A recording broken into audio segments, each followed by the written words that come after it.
नमस्कार। सांकेतिक भाषा के इस विशेष बुलेटिन में आप सभी का स्वागत है। मैं हूं ऋतु वर्मा, मेरे साथ हैं मेरे सहयोगी शरद मुदगल। खबरों की शुरुआत करें उससे पहले नजर डालेंगे हेडलाइंस पर। प्रधानमंत्री नरेंद्र मोदी ने अर्थशास्त्रियों के साथ बजट 2025-26 को लेकर की मंथन बैठक। आर्थिक विकास और बजट से जुड़े मुद्दों पर हुआ मंथन।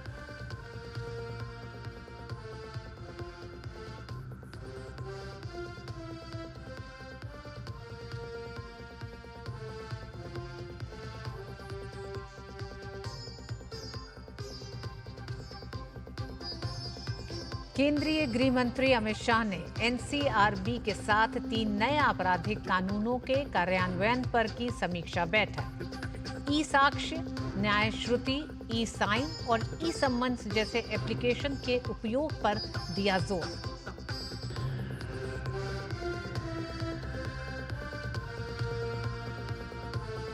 बाबा साहेब के मुद्दे पर कांग्रेस के खिलाफ भाजपा का बड़ा प्लान।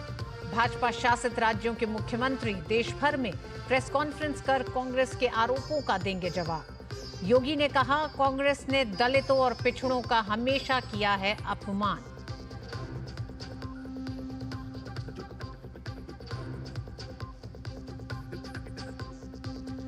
अवैध बांग्लादेशी घुसपैठियों पर एजेंसियां सख्त। दिल्ली पुलिस ने घुसपैठियों के वोटर और आधार कार्ड बनाने वाले गिरोह का किया भांडाफोड़। छापेमारी कर 5 बांग्लादेशी समेत 11 लोगों को दबोचा।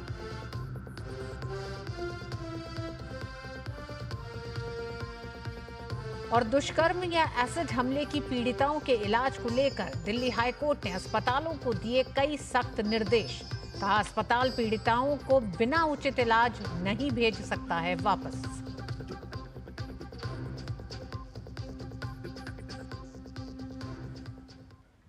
प्रधानमंत्री नरेंद्र मोदी ने नीति आयोग में अर्थशास्त्रियों के साथ बजट पूर्व चर्चा में हिस्सा लिया। इस दौरान आर्थिक विकास और बजट से जुड़े मुद्दों पर मंथन हुआ। इस बैठक को बजट से पहले अहम चर्चा के रूप में देखा जाता है। बैठक में वित्त मंत्री, प्रधानमंत्री के प्रधान सचिव, दिग्गज अर्थशास्त्री शामिल हुए। ध्यान रहे कि वित्त मंत्री निर्मला सीतारमण साल 2025-26 के लिए बजट 1 फरवरी को संसद के पटल पर रखेंगी। बजट पूर्व चर्चा में वित्त मंत्री ने अब तक किसान संगठनों, उद्योग जगत के नुमाइंदों और अर्थशास्त्रियों के साथ चर्चा की है।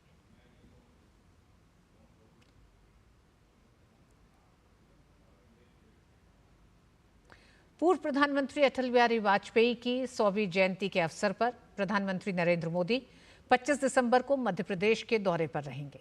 इस दौरान वह खजुराहो में दोपहर करीब 12:30 बजे कई विकास परियोजनाओं का उद्घाटन और शिलान्यास करेंगे।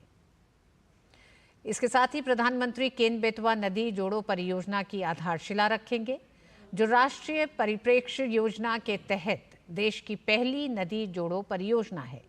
ये परियोजना मध्य प्रदेश और उत्तर प्रदेश के विभिन्न जिलों को सिंचाई सुविधा प्रदान करेगी, जिससे लाखों किसान परिवारों को लाभ होगा। ये परियोजना क्षेत्र के लोगों को पेयजल सुविधा भी प्रदान करेगी। इसके साथ ही ये जल विद्युत परियोजनाएं हरित ऊर्जा में 100 मेगावाट से अधिक का योगदान देंगी। ये परियोजना रोजगार के कई अवसर पैदा करने के साथ साथ ग्रामीण अर्थव्यवस्था को भी मजबूत करेगी।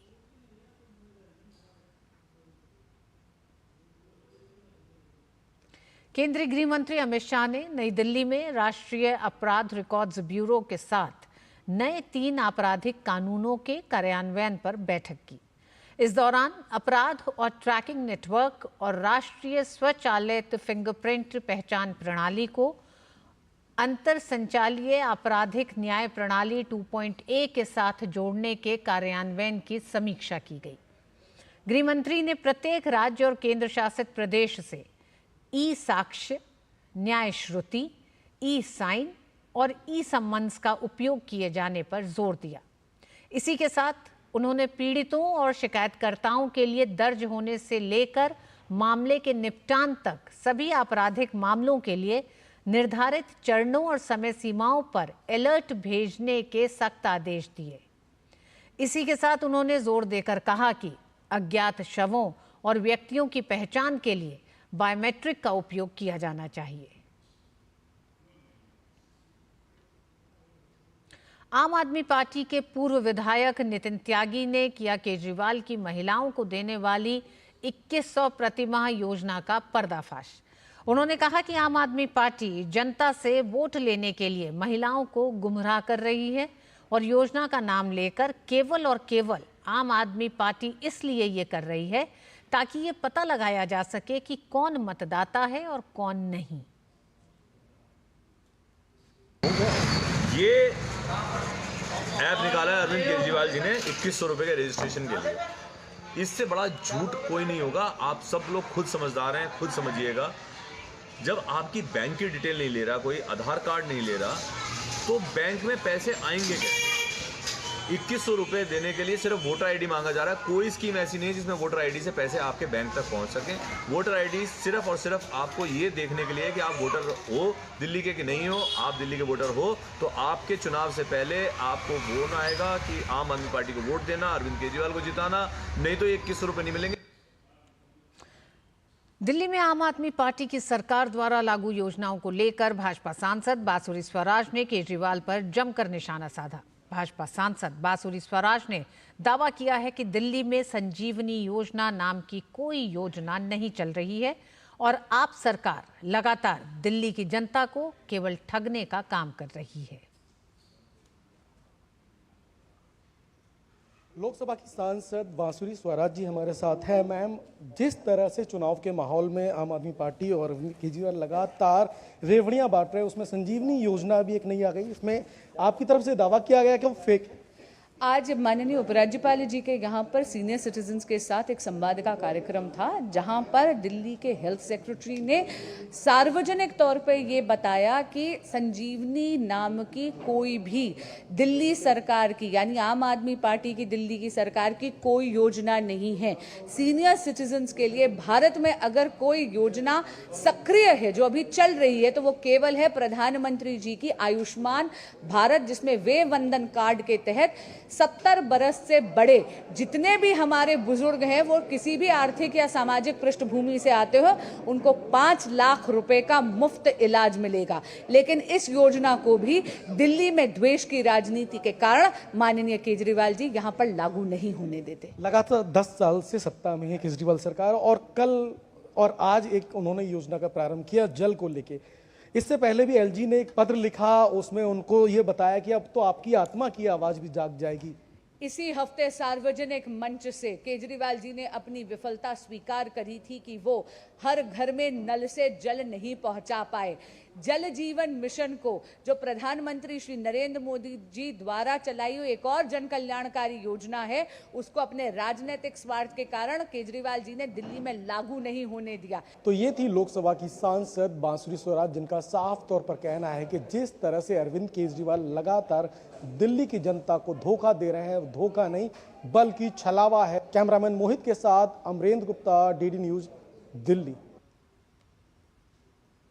बीजेपी विधायक विजेंद्र गुप्ता ने प्रेस कॉन्फ्रेंस में कांग्रेस पर जोरदार हमला बोला है। उन्होंने कहा कि इतिहास गवाह है, कांग्रेस ने हमेशा भीमराव अंबेडकर का अपमान किया है।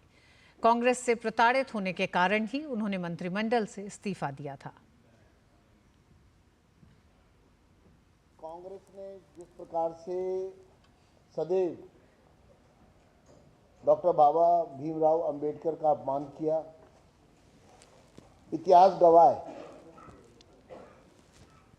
उनका मजाक बनाया गया, उनको तिरस्कृत किया गया और कांग्रेस से अपमानित होने के कारण, ह्यूमिलेट होने के कारण, प्रताड़ित होने के कारण उन्होंने मंत्रिमंडल से इस्तीफा दिया था। कांग्रेस की सोच हमेशा अंबेडकर विरोधी रही है। दिल्ली में अवैध बांग्लादेशी घुसपैठियों के खिलाफ पुलिस की कार्रवाई लगातार जारी है। ताजा मामले में दिल्ली पुलिस ने फर्जी वोटर और आधार कार्ड बनाने वाले गिरोह का पर्दाफाश किया है। घुसपैठियों को अवैध दस्तावेज दिलाने वाले गैंग के 11 लोगों को दबोचा गया है। इनमें फर्जी वेबसाइट, आधार कार्ड ऑपरेटर और तकनीकी विशेषज्ञ शामिल हैं। पकड़े गए आरोपियों में 6 बांग्लादेशी शामिल हैं। आरोपी फर्जी वेबसाइट के जरिए जाली पहचान पत्र बनाकर घुसपैठियों को भारत का नागरिक साबित करने में मदद करते थे। अवैध बांग्लादेशी जंगल के रास्ते और ट्रेनों के जरिए भारत में दाखिल होते हैं। दिल्ली में यह गिरोह इन लोगों के दस्तावेज तैयार कराता था। दिल्ली के उपराज्यपाल ने मुख्य सचिव और पुलिस आयुक्त को राष्ट्रीय राजधानी में अवैध रूप से रह रहे बांग्लादेशी प्रवासियों की पहचान करने और उनके खिलाफ सख्त कार्रवाई करने के लिए 2 महीने का विशेष अभियान शुरू करने का निर्देश दिया है।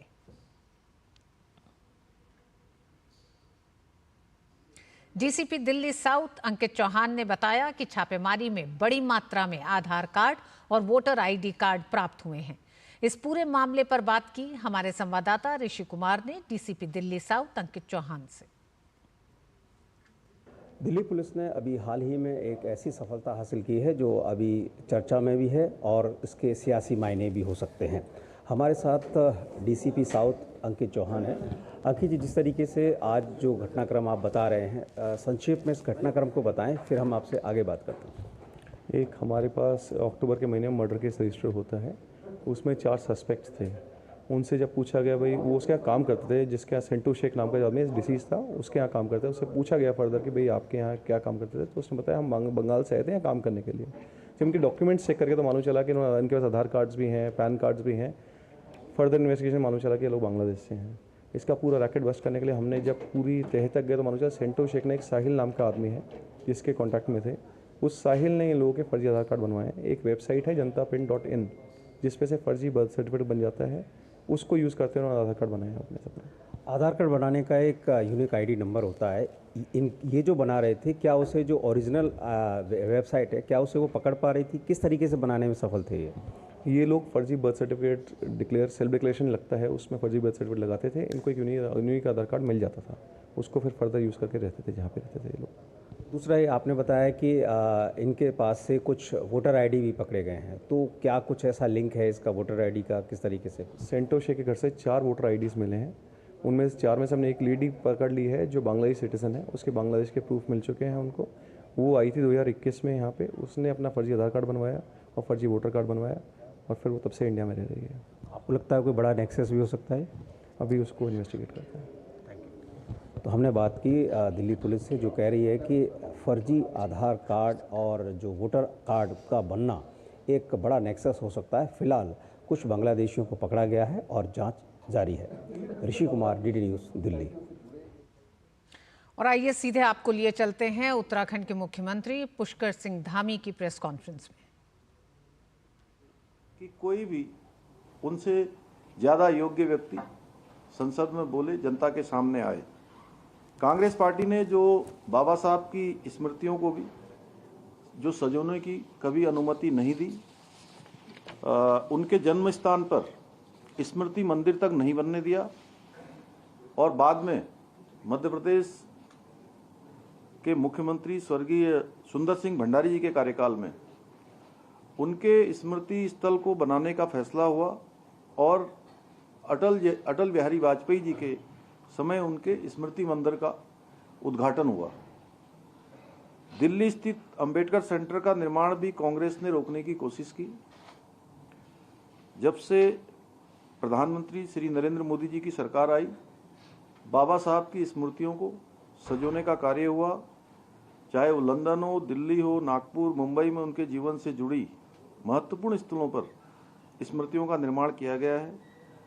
कांग्रेस पार्टी ने बाबा साहब की स्मृति बनाने के लिए कभी कोई कदम नहीं उठाया, बल्कि उसमें हमेशा रुकावट डालने का काम किया। जबकि देश भर में कांग्रेस पार्टी ने, चाहे वो नेहरू हो, इंदिरा गांधी हो, संजय गांधी हो, राजीव गांधी के नाम पर सैकड़ों स्मारक और अस्पताल और सड़कों का नाम रख दिए गए। मित्रों, ये कांग्रेस पार्टी का पाखंड जनता के सामने लाना है। सच्चाई को उजागर कराना हमारा प्रथम कर्तव्य है। और हम ये भी कहना चाहते हैं कि जिस प्रकार सरदार पटेल के बाद देश को एक ऐसे मजबूत गृह मंत्री मिले हैं, उनके और आदरणीय प्रधानमंत्री मोदी जी के नेतृत्व में आज देश के अंदर अनेक बड़े बड़े डिसीजन हो रहे हैं। कश्मीर के अंदर धारा 370 का समापन हुआ है। और शांति और कानून का राज स्थापित हुआ है। देश के अंदर चाहे पूर्व हो, पश्चिम हो, उत्तर हो, दक्षिण हो, हर दिशा में आज शांति स्थापित हुई है। आतंकवाद समाप्त होने की ओर है, नक्सलवाद समाप्त होने की ओर है। कांग्रेस आज देश के अंदर जो शांति और सुशासन स्थापित हुआ है उसको सहन नहीं कर पा रही है। जनता उनको जिस प्रकार से नकार रही है, चाहे वो अभी हुए लोकसभा का चुनाव हो जिसमें प्रधानमंत्री आदरणीय मोदी जी के नेतृत्व में तीसरी बार सरकार बनी है, तीसरी बार मोदी जी प्रधानमंत्री बने हैं, या विधानसभा के चुनाव में डबल इंजन की सरकारों को जिस प्रकार से चुन रही है हमारे प्रधानमंत्री मोदी जी के नेतृत्व में, लगातार जन समर्थन प्राप्त हो रहा है। चाहे वो हरियाणा का चुनाव हो या महाराष्ट्र का चुनाव हो, इन सब से कांग्रेस पूरी तरह से हताश और निराश है। और अब इस प्रकार के मुद्दे जिनमें कोई दम नहीं है, एक छोटे से अंश को लोगों के बीच में भ्रम डालने का काम कर रही है। पहले भी लोकसभा के चुनाव से पहले भी इन्होंने इसी प्रकार की भ्रम और झूठ की राजनीति की है। इनको जनता ने सबक सिखाया है, अब भी जनता इनको सबक सिखाएगी और हम इनकी पूरी तरह से पोल खेलेंगे। इनकी जो विभाजनकारी राजनीति है उसको कभी हम सफल नहीं होने देंगे। धन्यवाद। तो बाबा साहब अम्बेडकर को लेकर दुष्प्रचार कर रही कांग्रेस पर आक्रामक होते हुए भारतीय जनता पार्टी ने अपनी रणनीति के तहत भाजपा शासित राज्यों के मुख्यमंत्री लगातार प्रेस कॉन्फ्रेंस कर रहे हैं और इस कड़ी में ये दूसरी प्रेस कॉन्फ्रेंस थी जो उत्तराखंड के मुख्यमंत्री पुष्कर सिंह धामी की थी। इससे पहले हमने देखा कि उत्तर प्रदेश के मुख्यमंत्री योगी आदित्यनाथ ने प्रेस कॉन्फ्रेंस की और दोनों ही मुख्यमंत्रियों ने कांग्रेस को एक विभाजनकारी राजनीति करना और बाबा साहब की बदसलूकी और अपमान करने के लिए घेरा। और आइए एक बार फिर लौटते हैं खबरों पर। दिल्ली हाई कोर्ट ने आम आदमी पार्टी के पूर्व पार्षद ताहिर हुसैन की जमानत याचिका पर दिल्ली पुलिस को नोटिस जारी किया। इस मामले में अगली सुनवाई 15 जनवरी 2025 को होगी। दिल्ली दंगों के दौरान आईबी अधिकारी अंकित शर्मा की हत्या मामले में कड़कड़डूमा कोर्ट ने ताहिर हुसैन और 10 बाकी लोगों के खिलाफ आरोप तय किए हैं। कोर्ट ने इन सबके खिलाफ आईपीसी की धारा 147, 148, 153A, 302, 120B के तहत आरोप तय किए हैं।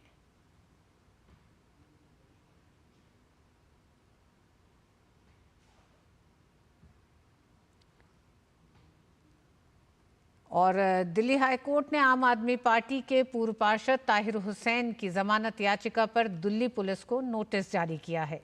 इस मामले में अब अगली सुनवाई 15 जनवरी को होगी।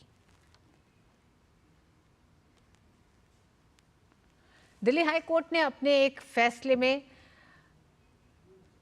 दुष्कर्म या एसिड हमले की शिकार के हित में कई अहम बातें स्पष्ट की हैं। कोर्ट ने साफ तौर पर कहा है कि कोई भी सरकारी और निजी स्वास्थ्य केंद्र किसी भी रेप पीड़ित या एसिड हमले की पीड़ित को बिना उचित इलाज के वापस नहीं भेज सकता है। हर एक अस्पताल या नर्सिंग होम की जिम्मेदारी बनती है कि वो रेप पीड़ित को मुफ्त में तुरंत चिकित्सा सहायता उपलब्ध कराए। वहीं आपातकालीन स्थिति में इलाज शुरू करने से पहले रेप पीड़ित को आई कार्ड देने के लिए बाध्य नहीं किया जाना चाहिए। साथ ही इलाज तुरंत शुरू किया जाना चाहिए। कोर्ट ने यह भी साफ किया कि सभी तरह के प्राथमिक उपचार, मेडिकल टेस्ट और सर्जरी इलाज के दायरे में आते हैं। इसमें पीड़ित और परिजनों की काउंसलिंग भी शामिल है। कोर्ट ने यह भी कहा कि यदि रेप पीड़ित को HIV जैसी यौन संक्रमित बीमारी हो तो पीड़ित को उसका भी इलाज दिया जाना चाहिए। वहीं गर्भावस्था की भी जांच हो, जरूरी हो तो गर्भपात भी करवाया जाए। अगर रेप पीड़ित के अस्पताल में दाखिले की जरूरत पड़ती है तो भी इसकी प्रक्रिया के लिए कोई फीस नहीं ली जानी चाहिए। केंद्रीय रक्षा मंत्री राजनाथ सिंह लखनऊ में पूर्व पीएम अटल बिहारी वाजपेयी के जन्म शताब्दी वर्ष के अवसर पर अटल युवा महाकुंभ के उद्घाटन में शामिल हुए। उन्होंने अटल बिहारी वाजपेयी को याद करते हुए कहा कि उनके व्यक्तित्व की अद्भुत सरलता राजनीति में कई लोगों के लिए प्रेरणा का कारण बनी है। श्रद्धेय अटल बिहारी वाजपेयी जी के व्यक्तित्व और कर्तृत्व से मैं समझता हूँ भारत ही नहीं बल्कि दुनिया के देशों के बहुत सारे लोग अच्छी तरह से परिचित हैं और विशेष रूप से लखनऊ के लोग तो अटल जी से काफ़ी हद तक परिचित हैं।